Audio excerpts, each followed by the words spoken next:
Winter Bells, Chapter 3, by Penstroke. Dinner and to Princeton. Okay, last is best in every pony. Twilight, fix your brother's crest. It's on crooked. Honey, straighten your tie. It's on crooked. Okay, is that it? No, wait. Next has a smear on her cheek.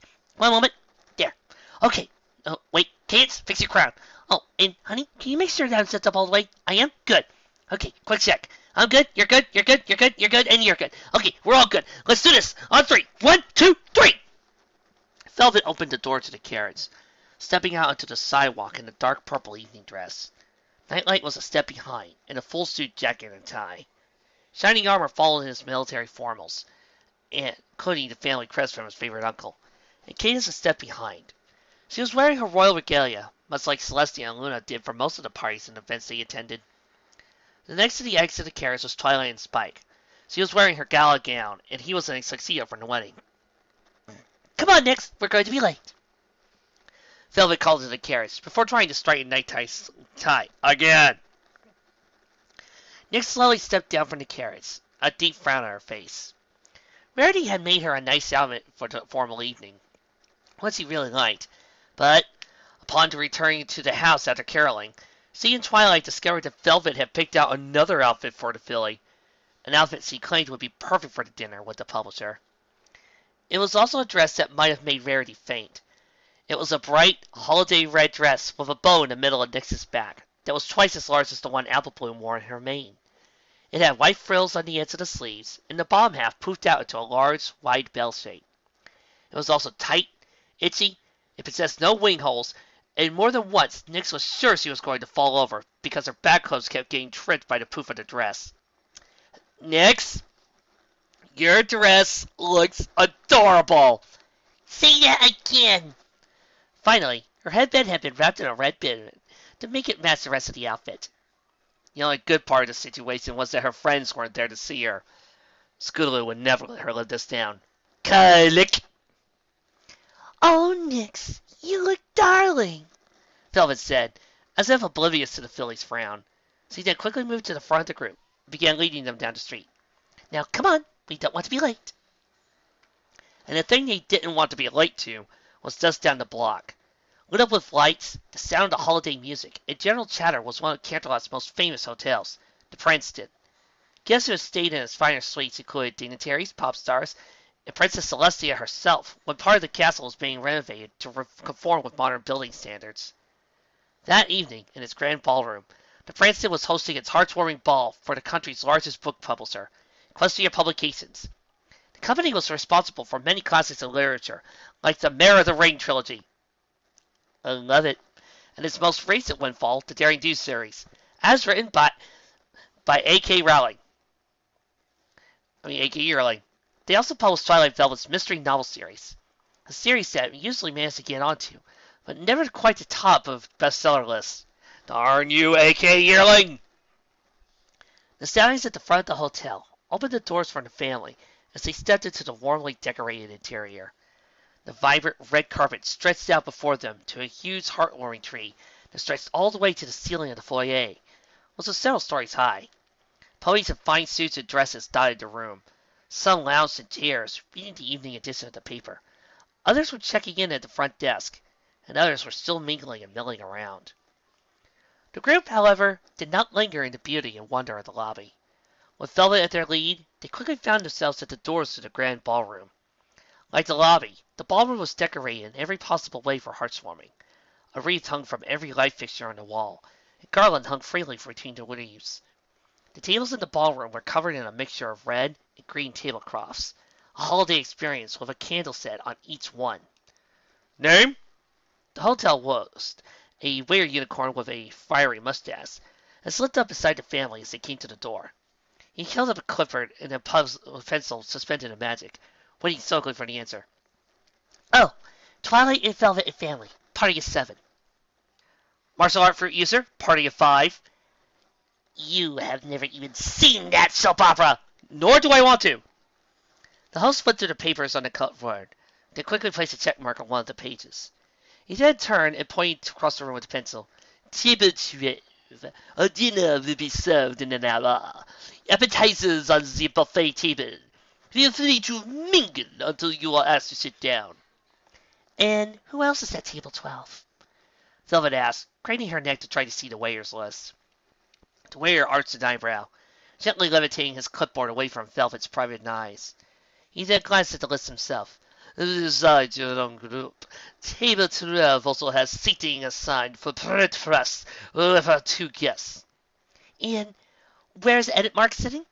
The waiter flipped through his list again. Mr. Mark and his guests are at table 3. Velvet smiled, bounced a little, and then quickly turned to her family to usher them away. Oh, this is perfect! Come on, everybody, let's go sit down. And remember, use your utensils from outside to in, and always use your napkin. Eyes rolled at Velvet's rhyme, but the family made their way to the table 12 all the same. They were seated in proper fashion, Nightlight in shining armor, helping Velvet and Cadence onto the red, fancy cushions, while Twilight got a waiter to bring a small booster cushion for Nyx, so she'd be more comfortable at the table. You're looking adorable again, Nyx.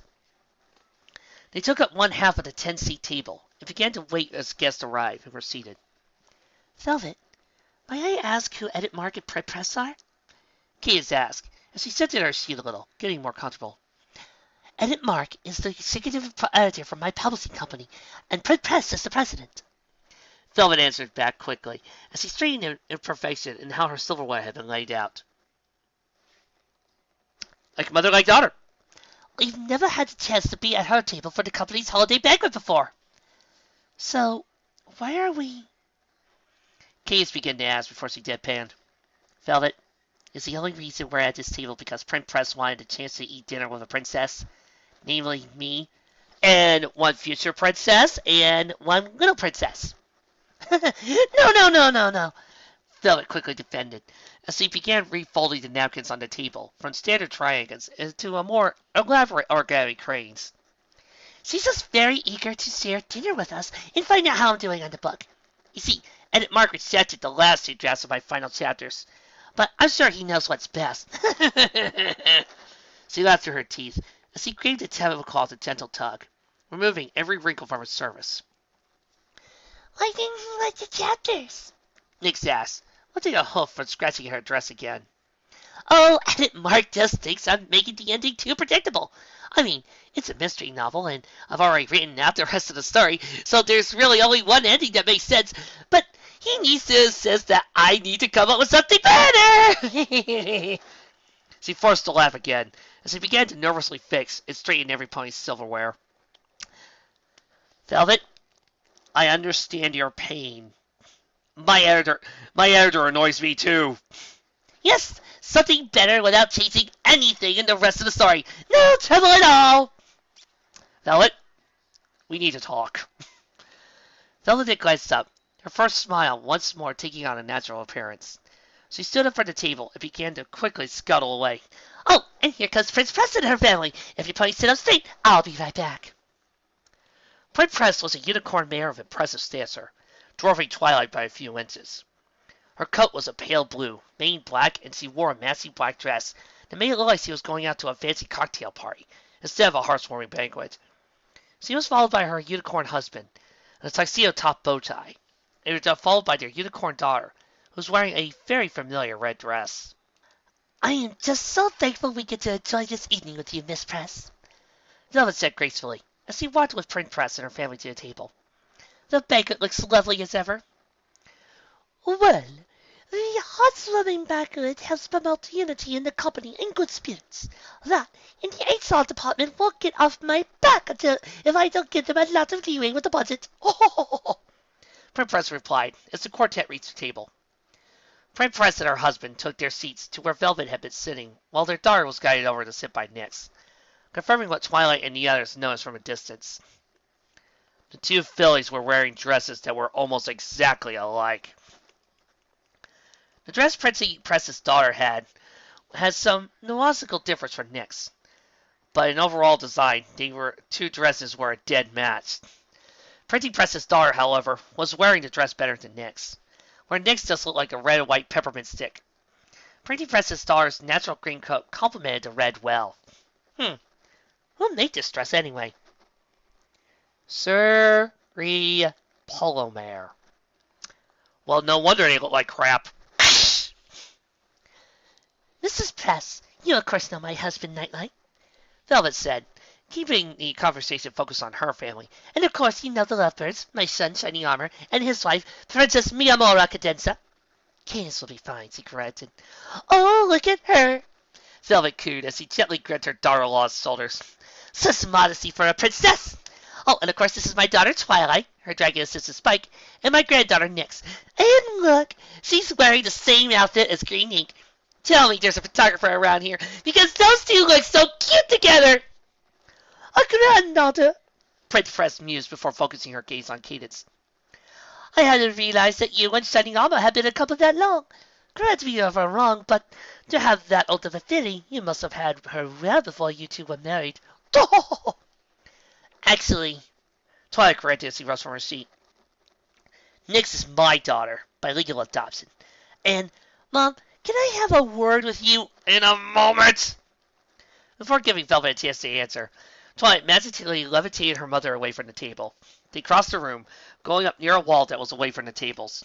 And there, Twilight glared coldly at her mother. So, you care to tell me again how you picked that dress out for Nyx? Oh, honey, I assure you it's just a coincidence. Mom! Now, Twilight, we had discussions about these paranoid tendencies of yours. Mom! Velvet looked at the Huff and waited gently, trying to signal her daughter to keep it quiet. Okay, I admit it. I saw Fred Press buying that dress for Green Ink from Hoy Toy's shop, and I picked up a mass-market version of it. But Twilight! So you guilt-tripped me like that back in the house just to get Nyx into the same outfit as Green Ink? Twilight pressed, eyebrows forward. What about all that stuff you said, how you spent hours shopping for it, and how you went to 10 different stores, and how it was the last one they had, and how you bought it just to make Nyx feel welcome? Honey, please understand. Print Press is the only mayor at the company that can override Edit Mark's decisions. I've tried to get 2 drafts past him, and I've gained nowhere with the 3rd. But if Print Press gives the green light to one of my other drafts, then I can finally finish the book to print. This is my one night to talk to Print Press without Edit Mark sabotaging me. And so you outsell your daughter-in-law and granddaughter to do it? Do not lecture me, Twilight Sparkle. I am still your mother. Velvet stepped back, her old temper starting to flare. Besides, is it so much to ask for a little support from my family? You know how much trouble I've had since Edit Mark got promoted. The moment he became executive editor, he's only made it more and more difficult for me to get my work to print.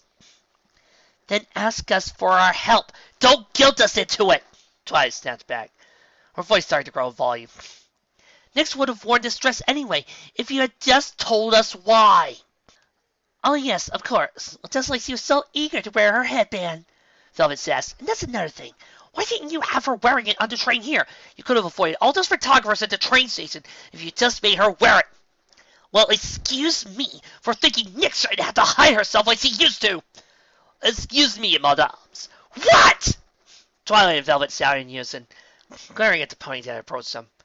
It was one of the waiters. It was currently levitating a tray of magic. Most ponies would have dropped a heavy load of plates and food, but the waiter didn't miss a beat. I do beg your pardon, but we are about to serve the first course. You may wish to return to your table. The 2 mayors flicked short glares at another. Then Huff tried past the waiter and back to the table. They sat down. Velvet brought a smile to her face and began complimenting Print Press on her dress. Twilight also tried to put on a pleasant air, but couldn't help but wrinkle her nose in irritation whenever she glanced in her mother's direction.